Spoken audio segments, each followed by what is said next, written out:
Welcome back to Mainstream PC, everyone. My name is Julian, and today I figured I'd use the opportunity to do a little follow-up on the Clocktuner for Ryzen, which my last video was one of my most successful videos so far, so thank you for everyone who checked that out. This time I'm actually setting up my Mini-ITX gaming PC, which has a 3700X in it for the first time. And I figured yeah, why not use the opportunity to test Clocktuner for Ryzen beta version 3, which was released by One Osmos how long ago? A couple of days ago? A few days ago, actually. I think I also saw that he released version 1.1, but maybe I was wrong about that. Maybe it's still in the making. Either way, on Guru 3D, I only found beta 3. But interesting about beta 3 and beta 2 is that apparently, if you hear my daughter in the background, by the way, I hope the RTX noise cancelling is working well, but that's her in the shower, so she's having a good time. Either way, apparently the load line calibration strictness of the diagnostics utility is a little bit more lenient now. So I'm not sure if it still shows up. I already ran the diagnostics, and I'm running this on an ASRock Fatality B450 ITX motherboard. And these motherboards, or most of the ASRock, or a lot of the ASRock B450 boards, notoriously don't have LLC, no load line calibration settings in BIOS. And it's something that's even mentioned here. ASRock is auto or LLC2. Importantly, Clocktuner for Ryzen is mediocre compatible with ASRock motherboards, as load line calibration mode show load line calibration modes show abnormally high VDROOP. So essentially, the voltage that you get into the chip is a bit lower than the voltage that you actually set in BIOS. That's what VDROOP is. So essentially, like for example, here if we set the diagnostics voltage into the die for 1.148 volts. With a VDROOP of almost 3%, we are essentially getting like 50 millivolts less than what we set here. So that's something, yeah, that obviously makes it harder to determine at which actual voltage the chip is still stable. So as you see, the diagnostic already ran on this. If you haven't seen that step, you can watch it in my previous video, but essentially at 1.118 volts or 1118 millivolts, one of the threads failed, thread 17, which is where? Thread 17, oh my god, let me calculate. We got 8 cores, 16. That's actually the last thread. So, not surprisingly, the last thread over here, sorry, I got some sound on my other computer running. Let me just mute that real quick. Somebody's spamming me. So, not surprisingly, this is my worst core. We got the CPPC tag here, which indicates that it's got the lowest efficiency. So it probably needs the highest voltage to actually run stable at any given frequency. So at 1.118 volts, running at 4.05 gigahertz, this thread, or the last thread in this core, failed. So that's just a small indication of, okay, how low can the utility go? This is both interesting for undervolting, if you're gonna try and undervolt, or even for overclocking to get the better efficiency. So it already said as a reference voltage, yeah, we can start off at 4.25 gigahertz with the voltage numbers and stability that we observed. So 200 megahertz more than it was running during the diagnostic, with also about 0.1 volts. Sorry, yeah, 0.1 volts more, or 100 millivolts. It estimates that this should be a good starting off point, and then it's basically gonna drop voltage again to see where this thread fails at. Or I think maybe in the beginning it's gonna try to up, if we're going for overclocking, it's gonna try to up the frequency. and then try to see when this thread or when this core potentially, maybe it'll be another one, this one's not particularly good either, will fail, and then it will adjust voltage, or the other way around. I'm actually not sure anymore. But yeah, as you can see, I've got another silver sample. My 3950X was also a silver sample. Well, whatever. Can't seem to be getting any gold or platinum ones. But whatever, I don't really mind. This is a gaming PC. I just wanted to run at maybe 4.2, 4.3. Maybe if this CCX can run at 4.3 and this at 4.2 at decent voltage or decent enough low voltage, that would be nice, because after all it's an ITX case, but it is water cooled, so I do have a 240 millimeter rad in there, AIO. So yeah, let's see what happens. Oh yeah, I forgot about Cinebench.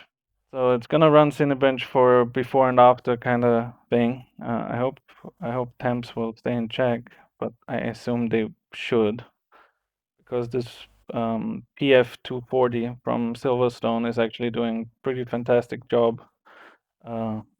Even though I gave it a very mild fan curve on the radiator fans, but it's keeping the water is just able to soak temperature really well. Not actually sure yet where the equilibrium would be for like an all-core load, like what temps it would hit, but we see it already not even reaching, like we're halfway through the Cinebench run and it's not even reaching 60. So, and that's with, okay, arguably a fairly low voltage, 1.2. So, yeah, oh, it's actually supposed to be 1.250, but with the V droop, we're losing about 30 millivolts. So, not surprising that we see just a number of around 1.21, 1.22. So there we go. Didn't mention the V-droop during the Cinebench run, but here we have it again. V-droop on this board seems to be around 3%, so not the lowest. On my Crosshair, which arguably has very overbuilt VRMs, and it has load line calibration settings actually to choose from. The V droop was around 1%, probably below 1%. So yeah. Yeah, see, it even recommends here that I should increase my voltage compensation. So now in this version, it doesn't actually like tell you like, oh my God, change your LLC. I can't continue or whatever. Because a lot of people message me about that. Oh, it keeps telling me to increase LLC. Some people even had, oh, you need to reduce LLC. So apparently there was some voltage overshoot on some of the more modern Aeros B550 boards, I think. But yeah, unfortunately, I can't do anything about it. But at least the software is just like recommending it. It's no longer like, I think in some cases the diagnostic wouldn't continue or something. At least people got very nervous about it. In this case, this wording is much better for people not to freak out about it. So yeah, I'm probably gonna speed up the video at this point because as you see, it started off with the reference frequency, and then it's gonna keep trying to first drop voltage, I assume, right? Or is it actually increasing? Oh, yeah, we don't know yet. I think in the beginning it's increasing frequency until something fails, if I'm not mistaken. I don't remember. I should watch my own video at some point. But I'll speed up the video and then we'll see the result. I don't want to make this a long video like my first one. But maybe some people might be interested to see how this works on a 3700X with a budget motherboard, to be honest, because this motherboard only cost me like $100 US dollars, a little bit more, 110. So yeah, and it's an ITX board. So generally they don't tend to have a lot of space for VRMs, but newer B550 boards, which I do have one here as well, also ITX, they have a lot of phases, so those would be a better choice if you have the extra cache. But if you don't, B450 is still fine for normal use. Anyway, enough of me. See you at the end of the test.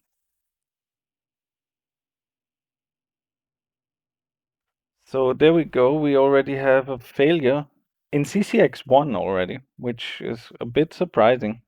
In thread 6, so in core number 3, which is actually supposed to be my best. Interesting. So, what apparently happened? What happened? This was already just reference settings. Okay. CCX1 overclocking failure. Interesting. What did it do? It dropped the frequency on the first core down. Okay, I'm not particularly fond about that. Actually might stop it here because I mean, 4.2 is nice and all, but really hoping to get more than 4.3. But I think I'll have to start with a higher voltage to achieve that. I'm actually gonna finish this run and then I'm gonna tweak some reference settings and see if we can get a better result for actual overclocking rather than having higher efficiency, which arguably this utility is aimed at. So again, I'm gonna mute myself, see where this run goes.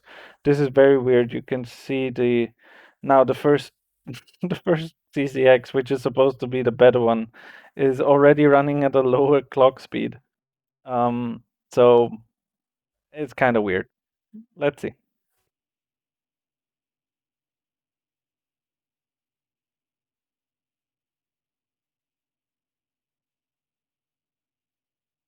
So that's it. Apparently 3 steps only. Okay. So I guess because for some reason in CCX1 I had an overclocking failure in thread 6. What still baffles me for some reason. Actually, it might be this one. Is it? Because it's 0, 1, 2, 3, 4, 5, 6. Yeah.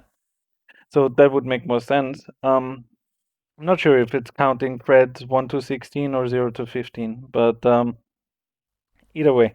So basically dropped my first CCX, which is supposed to be my good CCX, down to 4.2 gigahertz, and then this one actually managed to pass on 4.225, and it stayed at this setting, and that's just, I don't know, I feel like it could have gone better. I mean, it's still 500 points more efficient than just default stock settings in Cinebench.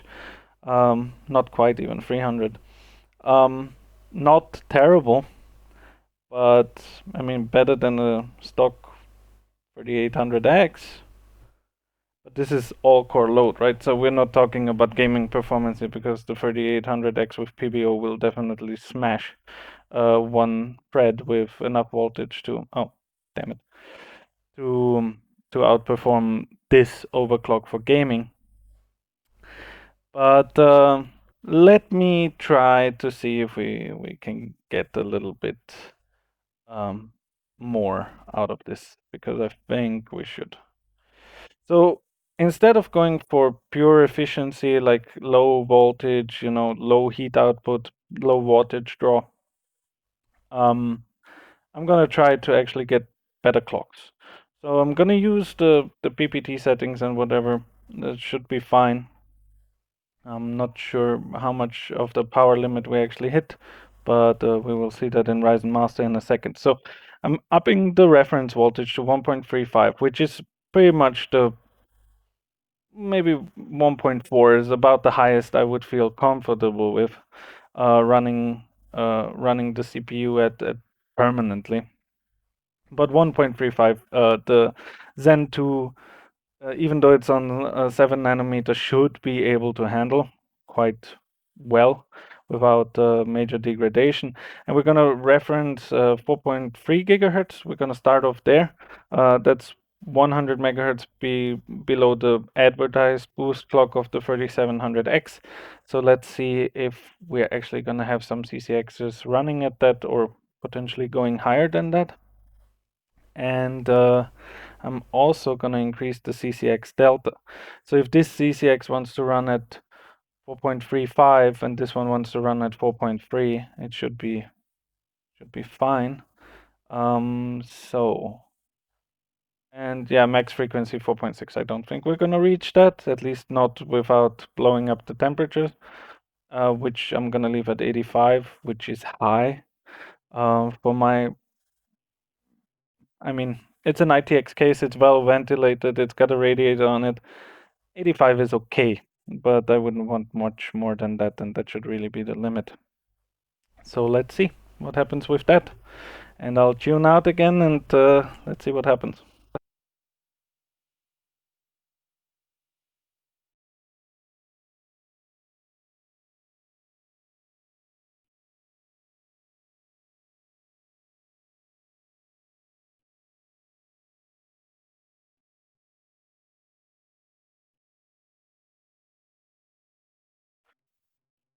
So, Clocktuner seems to be done. And now it seems to be setting things. What are we on? 4.3 on the... What the heck is happening here?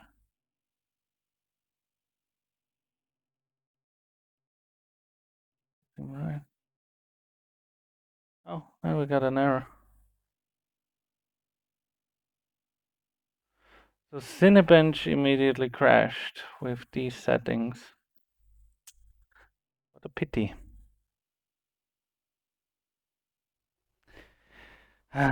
What should I do? Should I increase voltage a little bit? Because V-droop is high anyway. So I'm gonna try 1.375, which during load should drop down to 1.35, maybe 1.325 with the V-droop we've observed. And I'm just gonna try this again, because I would really like to run at 4.3 at least. Maybe more. I would actually love if one CCX can run at 4.4 at a manageable temperature. Let's see if this utility will actually be good for that. Let's see. So did I not click it or what? Oh, CPU voltage too high. Oh, it doesn't like 1.375. Oh, that's a bummer. That is a bummer. It only lets me run at 1.35. What about 1.36? Too high. I guess 1.35 is where one Osmos draws the line. Yeah, so we can stop that right there. So we won't get any better results like this, which I guess we'll have to turn to manual overclocking. So essentially, really a bit of a bummer. I'm gonna try to copy what we had into manual and do CCX. Yeah, link the CCXs. I would like to have 4. Oh, I should probably increase voltage first. 1.35 is what I did set earlier. So let's try to set that as well. Enter. 4.35. 4.35. Should really have just entered the number. So the last thing that was running was 4.35, 4.325. Okay, let's do that then. Why not? And I'm just gonna apply that again. And I'm gonna try to give Cinebench a quick run on this. Let's see how it does. Because, yeah, one run error is not great. Doesn't show much for stability, but if I just have to increase voltage a little bit, temps are still pretty in check.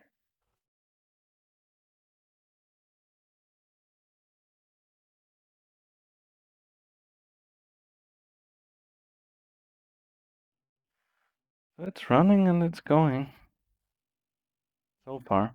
Could be running into an error, obviously, again. I'm not saying this is stable. So did it drop voltage or something earlier?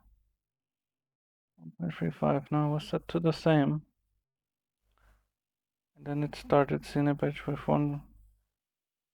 1.362 actually to compensate for V-droop, I guess. Higher than I have running now, but it failed. So we're at 5,160. Oh, I don't have a base number anymore, I guess, because this run didn't finish. Can't remember what it was. It was low though. It was like 4,600 something. So, what does that mean for me? I think I'll up the voltage manually to 1.375 for myself, and then I'm gonna run a few prime 95 stress tests on my own, and maybe an IDA 64. And hopefully it'll be stable at that. And actually, I still would like for one of these to go to 4.4. But at this point, it's manual overclocking. So the utility for me didn't really work very well. I mean, obviously, this is a very bad scenario. The B450 board, ITX board that I chose doesn't have load line calibration, so it doesn't really help that I can't improve the V droop. So essentially, I have to increase the core voltage by default so it doesn't droop so hard or lower itself so hard during loads or an all-core load. For gaming, to be honest, I probably would be fine with just this because it's never going to be a hardcore all-core load during most games that I play, especially since I play on 1440p. But yeah, at this point we're not in like useful utility for newcomers territory, but this is starting to be like real overclocking. So yeah, I would say if you're just out for efficiency and you're fine with just having like, I don't know, 4.2 all core with, you know, what was my setting that actually worked earlier? Manual overclocking mode enabled. I think this is where it ended up last time. 4.2 gigahertz on all cores or 4.22 on the second CCX with just 1.25 volts, if we're gonna be honest. That's not too shabby. Like it's still gonna give you much better results. As you see, we had 5,000 earlier. So even though I'm like upping the frequency by 100 megahertz on or 125, if we're gonna be honest, on both CCXs, the difference not massive. There's 100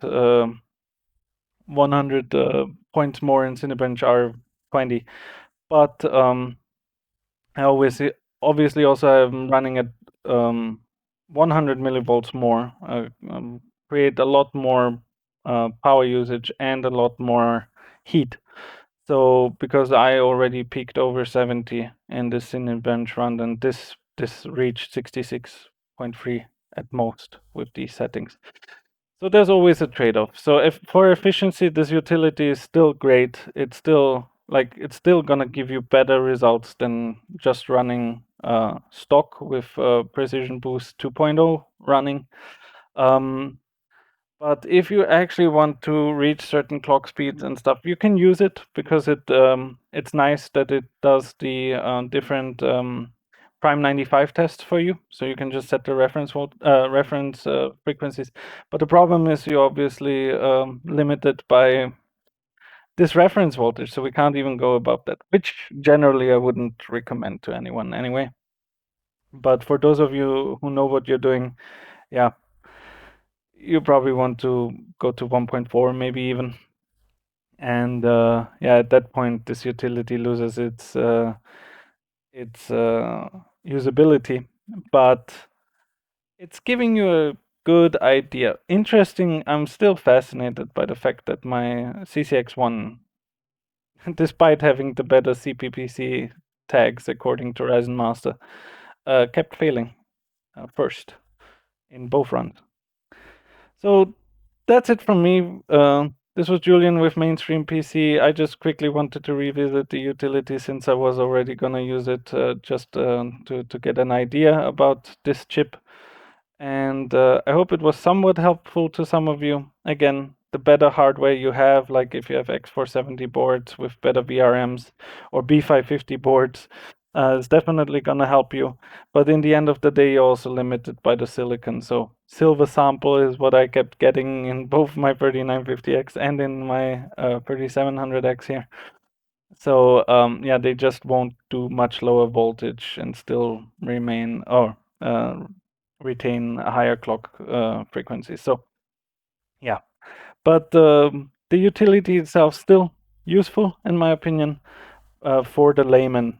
But for those of you who are somewhat versed in overclocking, yeah, it's a nice jumping off point maybe at most, and then you're gonna do your manual overclock anyway. So this was Julian with Mainstream PC. Thank you again for tuning in, and hope to see you again in the next video.